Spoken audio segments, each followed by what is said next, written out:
sa pagpapatuloy ng ating istorya.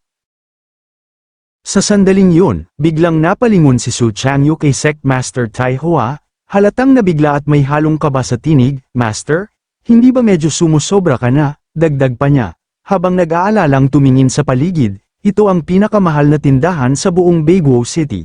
Bago pa man siya tuluyang makapagsalita, tumalikod si Sect Master Tai Hua at mariing tumugon, taglay ang matatag na kumpiyansa sa kanyang tinig. Ano bang dapat ikatakot? Ang perang ito ay talagang nakalaan para sa kanya. Dahil isa siyang henyo, tungkulin nating gawin ang lahat para mahubog siya ng maayos. Ito ay para sa kinabukasan ng ating Xinjiang Dao Sect. Dagdag pa niya, habang kalmado ang ekspresyon at tila may lalim ang bawat salita. Huwag mo akong tingnan na parang sakim at walang kwentang matanda. Alam ko kung kailan dapat maging seryoso. Hindi pa siya tapos, nang may pilyong ngiti sa labi, muling nagsalita si Sect Master Tai Hua, sa hinaharap, ang pag-angat ng sect natin sa ikatlo, ikalawa, o baka pati sa unang ranggo, baka nakasalalay lahat sa kanya. Napanganga si Su Changyu sa narinig, halatang hindi pa rin mapanatag, pero ito ang Secret Origin Pavilion, narinig ko, sobrang mahal daw dito. Ngunit hindi natinag si Sect Master Tai Hua, ngumisi lang siya, at bamulong ng may matinding kumpiyansa, kahit gaano pa kamahal, mas mahalaga ba yun kaysa sa kanya? Pagkatapos, nagpatuloy siya sa paglakad papunta sa pintuan ng pavilion, habang naglalakad, mariin niyang sinabi, sige na, tigilan na ang drama, umarte ka na lang na parang mayaman ka. Dagdag pa niya, habang taas noo, kumpiyansa, ang sikreto sa pag-arte ng mayaman ay kumpiyansa. Makalipas ang ilang sandali, sa loob ng pavilion, sinalubong sila ng dalawang napakagandang babae na may mapang-akit na tindig. Mariin nilang sinabi, maligayang pagdating sa Secret Origin Pavilion, dito po, mga iginagalang na immortal. Pagkakita ni Sect Master Tai Hua sa mga babae, nanlaki ang kanyang mga mata, namula ang kanyang mukha, at napaisip ng malalim habang humahanga, grabe, iba talaga ang mga lugar para sa mayayaman, tingnan mo yang, rumaragas ang alon, tapos naaalala ko yung matandang tag-abati sa pawn shop. Lumapit ang babaeng nakasuot ng kulay lila, masigla at puno ng enerhiya, saka nagtanong, maaari ko po bang malaman kung kayo po ba ay naghahanap ng magical artifacts o secret manuals? Bago sumagot, itinaas ni Sect Master Tai Hua ang kanyang pamaypay sa harap ng mukha, saka nagpakita ng kumpiyansang ekspresyon, secret manuals, gusto namin yung pinakamagaling, magkano ang presyo?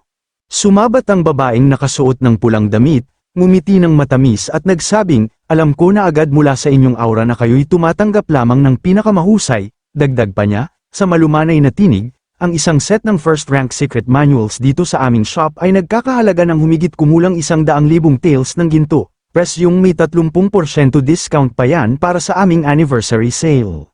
Hindi na nakapagpigil si Su Changyu, sumabat siya na may halong inis at takot sa mukha, so, magkano nga ulit? Commandant ang babaeng nakasuot ng kulay lila, saka nagsalita sa malumanay na tono, 100,000 taels ng ginto lang naman po. Iginagalang na customer, dagdag pa niya, habang may mapang-akit ng ngiti, kapag natapos na ang anniversary sale, hindi na kayo makakahanap ng ganitong kababang presyo. Nang marinig yun, tila naging estatwa si Su Changyu, napako sa kinatatayuan, iniwas ang tingin, at dahan-daang ibinaba ang ulo, sa kanyang isipan, mariin niyang winika, murang halaga, tinawag niyang mura ang mahigit 100,000 taels, kasabay ng paglalim ng kanyang ekspresyon, napabuntong hininga siya. Ibang-iba talaga ang mundo ng mayayaman, hindi kayang abutin ng imahinasyon naming mga dukha, ang kahirapan ang siyang pumipigil sa aking pag-iisip. Bigla namang lumapit si Sect Master Tai Hua, may masungit na ekspresyon sa mukha, at mahinang bamulong sa may inis na tinig, ano ba yang kinakatakot mo, ayusin mo ang sarili mo, nakakahiya ka. Napalunok si Su Changyu, parang may ihi sa kaba, saka tumugon, pero Master, ni isang set, hindi natin kayang bayaran, dagdag pa niya. Habang tila pinagsisisihan ang lahat, sabi ko na nga ba, hindi tayo dapat pumasok dito. Hindi na siya pinansin ni Sect Master Tai Hua, sa halip, humarap ito sa mga babae at kalmadong nagtanong, habang si Su Changyu ay napailing na lang sa gilid, Miss, maaari ko bang malaman kung magkano ang introductory volume lang? Napakamot sa pisngi ang babaeng nakasuot ng kulay lila, halatang nag-aalinlangan, saka mariing nagsalita, introductory volume lang, sigurado ka ba? Walang silbi yan kung isa lang ang bibilhin. Agad namang tumugon si Sect Master Tai Hua, taglay ang matatag na kumpiyansa, Huwag mo nang alalahanin kung may silbi o wala, ang tanong ko lang, posible ba? Mariing sagot ng babae, posible naman, pero payo ko lang, pag-isipan nyo ng mabuti, lahat ng benta sa aming shop ay final. Muling nagtanong si Sect Master Tai Hua, kalmado ang tinig at tila may lalim ang bawat salita. Magkano ang introductory volume para sa isang first-rank manual? Natural na mas mura ito, malumanay na sagot ng babae. Samantala, lumapit ng bahagya si Su Changyu kay Sect Master Tai Hua, sa kabamulong na may pag-aalalang ekspresyon, kalma lang, Master, huwag mong gayahin ang tapang-tapangan ko para lang hindi mapahiya. Bakit ka gagastos ng 10,000 taels para sa isang walang silbing introductory manual? Ngumiti si Sect Master Tai Hua, taas kamay sa harap ng bibig, saka mariing tumugon, walang silbi daw, kalokohan, nakalimutan mo na ba kung gaano kagaling ang comprehension ng junior brother mo? Sapat na ang introductory volume para sa kanya. Natigilan si Su Changyu sa narinig, tila may biglang naalala, kasabay nito, mariing niyang winika sa kanyang isipan, tama? Paano ko nga ba nalimutan, kaya niyang unawain ang buong teknik mula lang sa isang random na marka ng espada na ginagawa ko, kung introductory volume lang, parang candy lang yan sa kanya. Pagkatapos, nagbigay siya ng pilyong ngiti, sabay thumbs up, tama si Master, para sa isang halimaw na tulad niya. Sapat na ang introductory volume, dagdag pa niya habang ngumingisi, siguradong jackpot tayo rito. Sa sandaling yun, bumalik ang babaeng nakasuot ng kulay lila, tanga ng dalawang martial manuals na tila kumikislap sa ilaw ng pavilion, mariin niyang sambit, puno ng sigla, kinausap ko na ang shopkeeper, maaari naming ibenta sa inyo ang mga introductory volumes ng 3 first-rank manuals ng hiwa-hiwalay. Agad namang tumugon si Sect Master Tai Hua, sabay turo sa isa sa mga manual gamit ang kanyang pamaypay, maaari ko bang malaman kung alin dito ang pinakamakapangyarihan? Bahagyang umiling ang babae, saka malumanay na nagsalita, ang pinakamalakas, natural, ito ang river sword technique, pinangalanan nito batay sa galaw ng espada, kapag na-master, ang momentum nito ay parang rumaragas ang ilog, tunay na kahanga-hanga, at may kaugnay pa itong mas mataas na technique.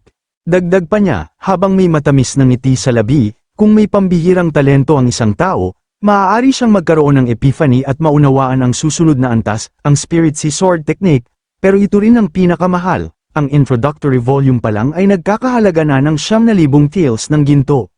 Nang marinig yun, parang binuhusan ng malamig na tubig si Sect Master Tai Hua, napailing siya, sabay tingin sa gilid. Habang ang babae ay napangisi ng bahagya, mariin niyang bulong sa sarili, pati fragment, ganito kamahal.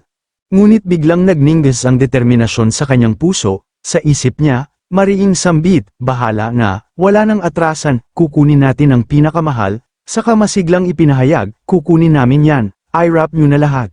Hindi pa siya tapos, sabay turo sa 2 pil sa harap, mariin niyang utos, gamitin ang natitirang pera para kumuha ng high-grade Chi refining pills at Chi boosting pills. Samantala, sa gilid, napakunot ang noo ni Su Changyu, malamig ang tinig ng tanungin niya, Master, talagang ubusin niyo ba ang lahat ng pera natin? Agad namang tumugon si Sect Master Tai Hua, taglay ang matatag na kumpiyansa. Sinabi kong all in tayo, at seryoso ako, bahala na. Natigilan si Su Changyu, tila hindi makapaniwala sa asal ng kanyang master. Pagkatapos, ngumisi siya ng malamig at mariing nagtanong, Master, sigurado ka bang hindi ka sinapian ngayong araw? Hindi na tumugon si Sect Master Tai Hua, sa halip, mariin niyang bulong sa sarili habang lumuluha at inaabot ang bayad sa babae. Tama na ang drama, bahala na ang aking 10,000 taels. Napairap ang babae, halatang inis, saka mariing sinabi, pakibitaw na po, Sir, bibili pa ba kayo o hindi? Makalipas ang ilang sandali, makikita si Su Changyu na inaalalayan si Sect Master Tai Hua, na ngayoy umiiyak na parang iniwan ng kanyang jowa. Habang humahagulhol, mariing sambit ni Sect Master Tai Hua, ang sakit, Changyu, ang puso ko, parang dinudurog. Napataas ang kilay ni Su Changyu, saka mariing sinabi, tama na, Master, buong ilang oras ka nang umiiyak, nakakahiya na talaga.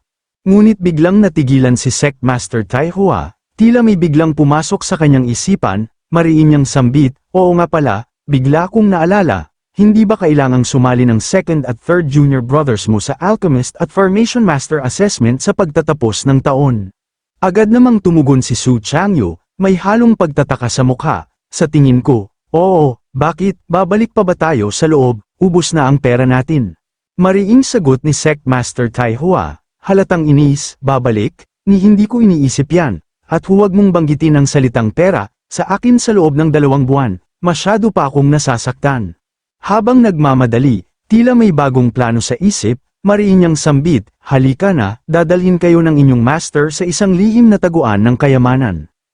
Makalipas ang ilang saglit, nakita nila ang isang vendor, isang matabang lalaki na nakaupo sa sahig sa tabi ng bangkita, masiglang sumisigaw, secret manuals, malawakang clearance sale, benta kada timbang, 10 taels ng ginto kada libra, walang talo, walang daya.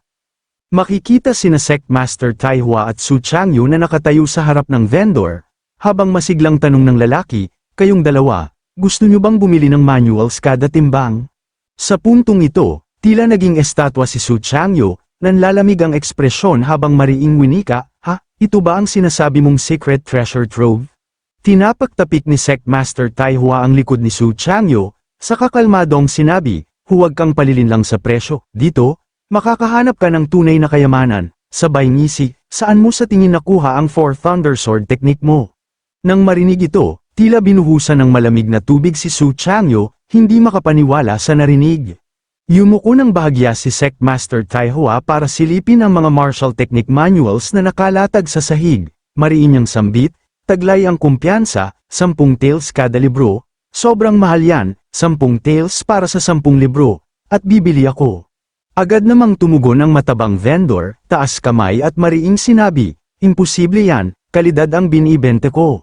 Mahina ngunit mariing bulong ni Sect Master Tai Hua, halatang inis, kalidad daw, kalokohan, sino bang niloloko mo?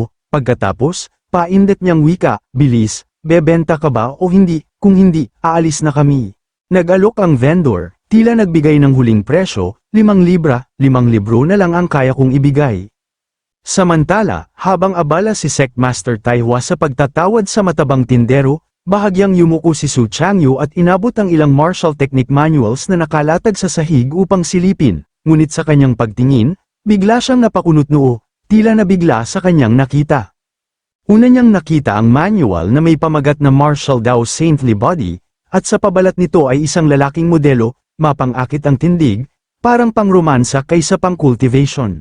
Kasunod nito, isang manual na may pamagat na 1000 Dragon 10 Elephant Primordial Spirit Technique, na may cover page ng isang berdeng elepante na mukhang cartoon pa. At ang pinakahuli, isang manual na may pamagat na ang asawa ng aking master ay kumatok sa pintuan ko sa 10 oras ng gabi, na may pabalat ng isang babaeng sobrang sexy, litaw ang malalaking papaya at puwet, parang hindi na pang training kundi pang fantasy. Nang makita ang lahat ng iyon, biglang dumilim ang mukha ni Su Changyu sa sobrang inis, mariin niyang sambit, halos pasiga, ano tong kabaliwan na to? Cultivation daw? Kalokohan? Dagdag pa niya, habang halos nanginginig sa galit, kung may makapag-cultivate gamit to. Kakain ako ng 3 libra ng kulangot sa harap ng publiko.